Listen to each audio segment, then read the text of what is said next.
I am signifying that this woman is my thing, you know, because she's got my ring on. One thing that is often argued about Wheel of Time is that it's a deeply feminist and deeply matriarchal society. If Robert Jordan was trying to make a sort of reversal of roles from our society, that's just not it.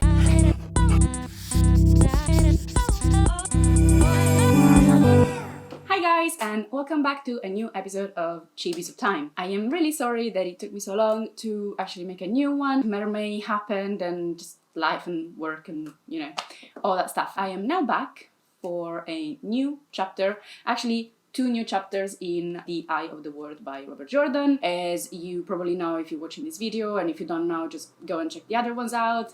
I am trying to draw all the characters from Wheel of Time. I am drawing all the characters that have been mentioned in the series and that have some sort of line or at least some sort of importance, otherwise they get cut. Whilst I'm drawing these characters, I'm also listening to The Eye of the World. I have listened to this book and read this book many times in the past, so this is a re-listen for me, and therefore I am able to, I don't know, give some sort of opinions about what I'm hearing. Not that they're necessarily right or meaningful, but I hope you enjoy them anyway. Of course, this is a spoilery review / drawing podcast about Wheel of Time, so please, if you are still reading this series or you don't like spoilers, just stop watching now, basically. So in this video, I'm going to talk about chapter 3 and chapter 4 of The Eye of the World. Chapter 3 is called The Peddler and chapter 4 is called The Gleeman. So two more characters are introduced in the series. More characters are mentioned, but some of these I've already drawn. So in chapter 3, we meet finally Perrin, Aibara, Nynaeve and Egwene, which are all main characters in the series, but I have already drawn them, as you can see here, so I'm not going to be drawing them again. And then we also meet Hugh and Tad, who are the stablemen at the inn in Emond's Field. Hugh and Tad get to be drawn, not because they say anything, because they don't, they never say anything, but literally I didn't have any other characters to draw for this chapter otherwise. I'm also going to be drawing in the next chapter the two horses of Moiraine and Lan, who are called Mandarb and Aldieb, because horses are still characters, especially because they get more screen time than some of the actual characters in the book. I'm gonna draw them. Also because in the next chapter, the other character that is introduced is Tom Merrilin, the Gleeman. I have already drawn him. Here he is. Also, fun fact, I realized yesterday, as I was, I don't know, Googling The Eye of the World, that The Eye of the World came out first in 1990. So I am actually the same age as one of my favorite series, which is pretty cool. Aside from that, little note that probably you didn't care about. Let's go! The first thing that we know about this chapter is that we meet finally the Peddler, Padan, which I drew in the past episode, even though he didn't really appear in the past episode, but whatever. The Peddler is introduced as this kind of really fussy, oily kind of man. He's called Padan. We know that he's like really bad, like he's super evil. He's gonna have like one of the best arcs, in my opinion, in Wheel of Time, up to the last 2 or 3 books where he just suddenly disappears and becomes completely like non-existent, and that's a shame because I think he deserved a bit more of, you know, fanfare for his end, basically. With the series coming out, we have a chance to get a redo on all the characters' arc that we didn't like. You know, maybe in the series they will actually manage to do better. Who knows? Fane is described as having a beak of a nose, and he's like super greedy. So I'm gonna say this now, even though I'm sure that I'm gonna sound like that person who's always got something to complain about, because I have shown that I have stuff to complain about in the past videos as well. And I want to like put my hand forward and say that this comes from a place where I really love this series. Like, I'm not saying this because I want to shred it.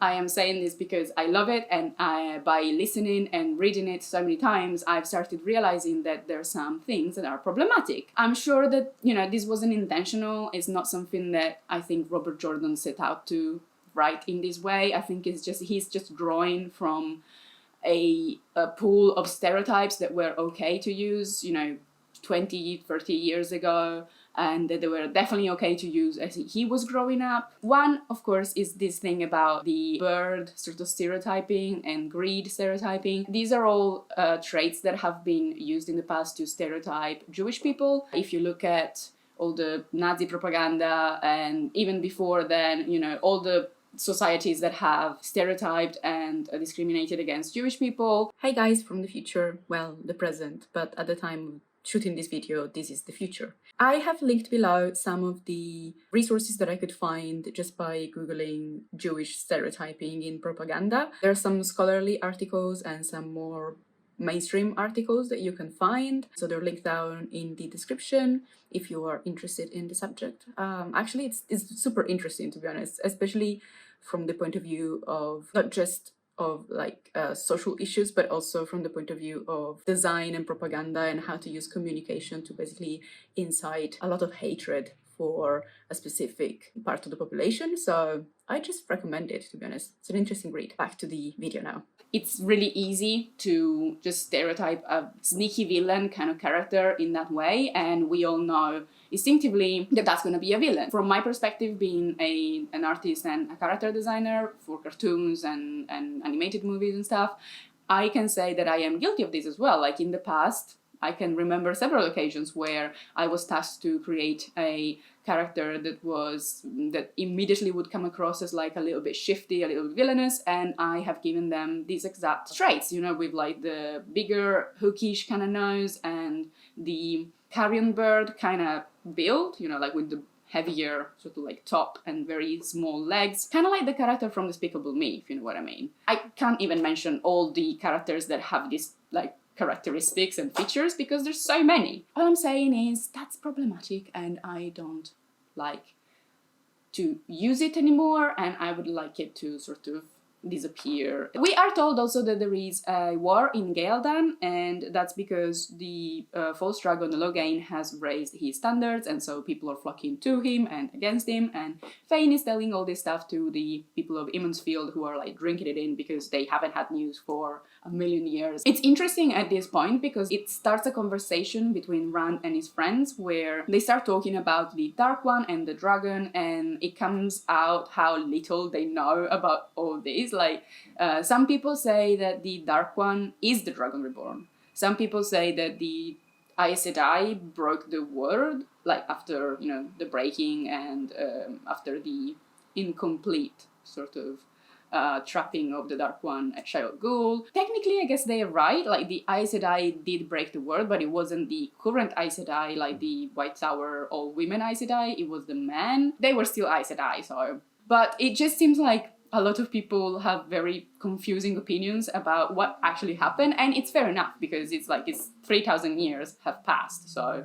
makes sense that it's not really super clear what exactly happened at the breaking. They basically know shit about what happened at the breaking, and Matt says that he heard from a merchant guard that the Dragon Reborn was actually supposed to come back and save the world. Oh, Matt, it's just like you to just say, you know, such ridiculous tales, and he's right. He's the only one who's actually correct. So I thought that was a nice little touch by Robert Jordan to put there. So aside from Matt's ability to predict the future and his friends never believe in him, we are then introduced to Egwene, who's one of the other main characters of the series. At the moment where we meet her and Rand are supposed to kind of be engaged. Well, I mean, they're not really officially engaged. I don't think it ever even kissed or anything, but there is a mutual interest between them, and it's kind of a given that if things progress the way they are, they will probably become engaged and then get married. For much of the first book and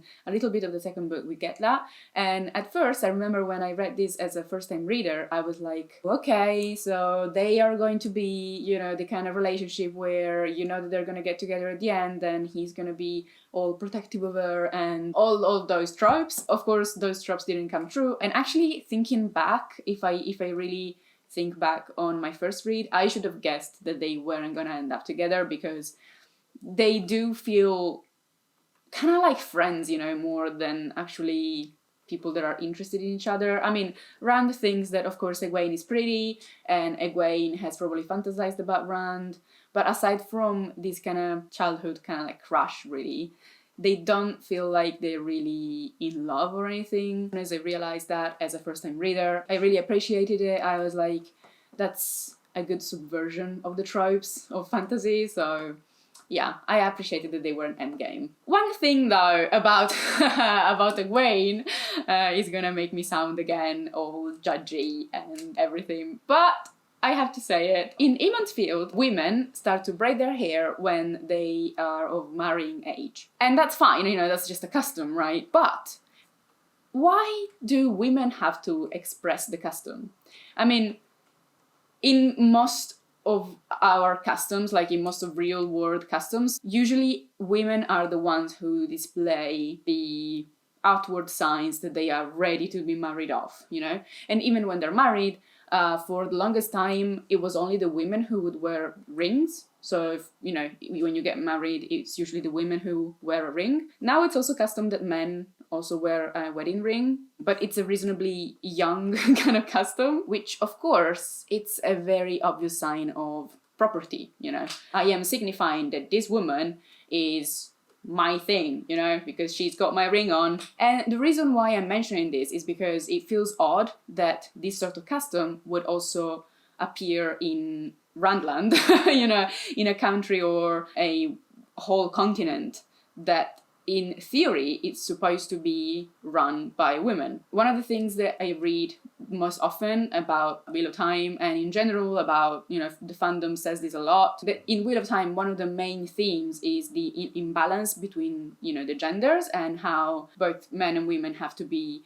working together so that the world sort of like runs smoothly. Otherwise, there is an imbalance of power, and then literally, you know, if the one power, like Saidin and Saidar, is kind of corrupted, then there is an imbalance in the whole world and the world order, basically. It's the men that broke the world, and that's why if you're a man and you can channel, you are basically a dead man walking. So in this kind of situation, one thing that is often argued about Wheel of Time is that it's a deeply feminist and deeply matriarchal society, and it's just not. It's not a deeply matriarchal society at all. And that doesn't make any sense, because it would make sense for it to be a deeply matriarchal society, but it's not. If you look at a spectrum of the different nationalities and, you know, societies and customs across the continent, you have, at best, a sort of balance between the genders. So, for example, in Emondfield, you have the village council,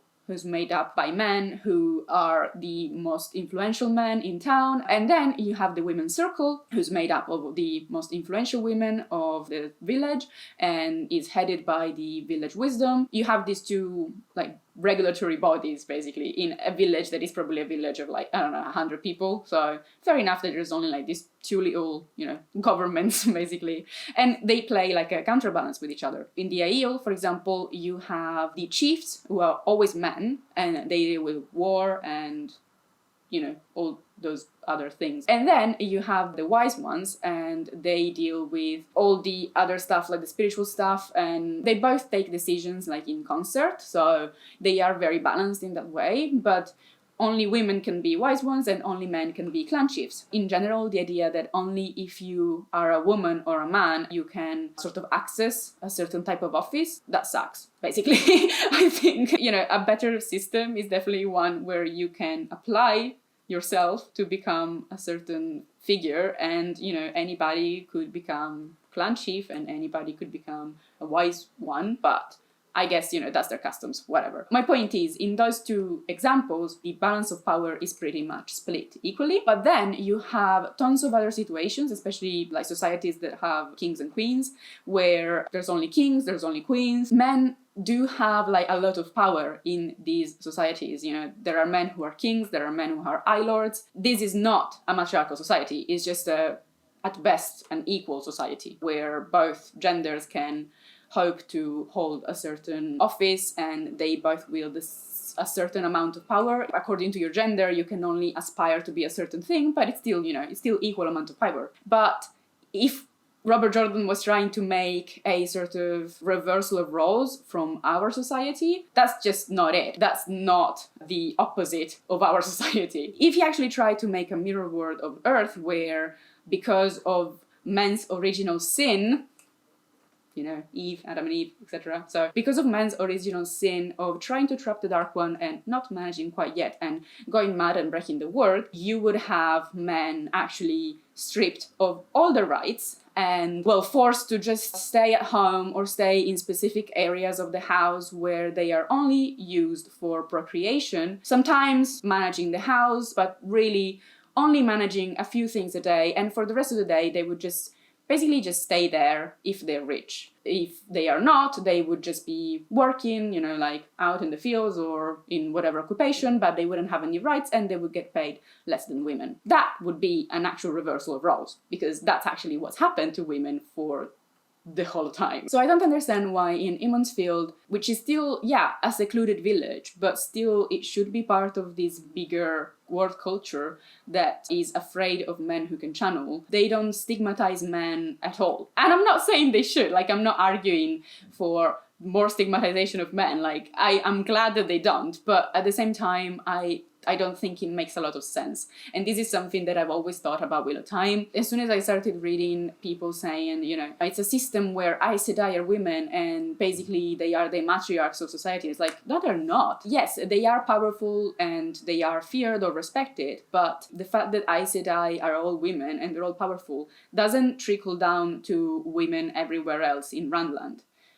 Normal women who cannot channel are not feared or respected just based on the fact that they're women. They are respected based on their office, if they are higher up in office, and or are respected because of their character, not really just because they're women. In real life, men historically have had more power over women, not because of their office necessarily, but just because they were men. My point is, I don't understand why women in general in Wheel of Time, not just in Emon's Field, would be the ones to show the marriageability status or the wedded status, which also happens in Ebudar, if I'm not wrong. Women wear a dagger or a small knife or something, which is their wedding dagger, but it doesn't work like that in Wheel of Time.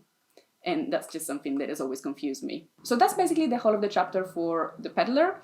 We get a little bit of an insight into Egwene's personality, which I personally love. Egwene is one of my favorite characters. I know she's a character who gets a lot of hate. A lot of people say that she's a spoiled brat, or that she's bossy, or that she's manipulative or scheming and, whatever. I personally think that she's a great character and that she has a great development. She's a character that from the start shows such a willingness to learn, explore, travel. The guys are literally just there kind of being oafish, and Rand is oh yeah, you can dream about leaving Emon's Field, but nobody ever leaves, and he repeats that over and over again, nobody ever leaves.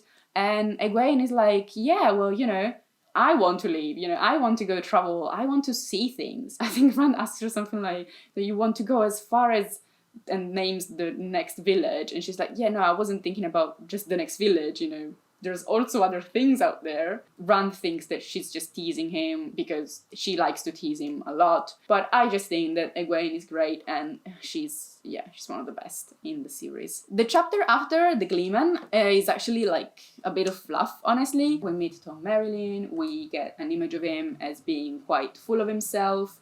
He also seems quite shifty, and I think Robert Jordan did that on purpose to sort of mislead us and make us wonder, oh, is he the dark friend who brought the Trollocs on Emon's Field? Also because later on in the chapters, there's moments where you're not sure who you can trust, and so Robert Jordan has already sort of sown these seeds of mistrust towards him. I think it's Master Alvier who says it, or someone else, but basically Tom Merrilin arrived in the night and he was quite grumpy, and I don't know, it just seems there's all this misinformation put there on purpose to make us think, oh, is he trustworthy or not? I guess because of the name, Tom Merrilin definitely sounds like Merlin. He's the storyteller, the repository of knowledge and myth, and he's kind of a father figure to Rand when he leaves the Two Rivers, and to all the boys in general. He's very much the one who's there to give them counsel and, kind of a helping hand on the way. Because of the fact that he's called Merrilin, I always knew from the start that he wasn't going to be a villain. We have also a meeting between Tom Merrilin and Moiraine. A very tense meeting. where it's obvious that Tom Merlin doesn't like her very much or doesn't trust her, and definitely knows who she is, because of course if you've seen an Aes Sedai, you know what to look for. And she also knows of him, obviously, like she knows that he was a court bard at Andor. Maybe she doesn't know the full story, but she definitely knows something. And again, this is something that I totally missed like in the first read. I was like, okay, so these two people have met. Let's move on. I was also much more focused on the interaction of the main characters, like of the kids, probably because when I started reading Wheel of Time, I was much younger as well. So I was more interested in Rand and Egwene and Perrin and Matt, and I didn't really care for the storylines of secondary characters who are a bit older. Re-listening now, it's just obvious that they already know each other, or at least know of each other. And I guess that's also the first step in their relationship. I'm not gonna talk about it now because I feel like we're gonna have ample chance to talk about Moiraine's and Tom's relationship later on. But I don't know, I was never sold on that. But more on that later in life. So then we meet Moiraine's and Lan's horses, Mandarb and Aldieb. Mandarb is a fierce warhorse, all black, and Moiraine's is a white mare who's said to be looking like she's dancing even when she's just stepping, and so I drew them accordingly. I feel like I really enjoyed drawing Aldieb after drawing Bella, because I feel like Bella is very cute the way that I drew her, but she also feels a lot more accessible. Like Bella feels like just a very comfy, beautiful, but in a very natural sort of way kind of horse. Instead, Aldieb is like all sultry and sophisticated. So it's like kind of sophisticated city horse versus comfy and healthy country horse.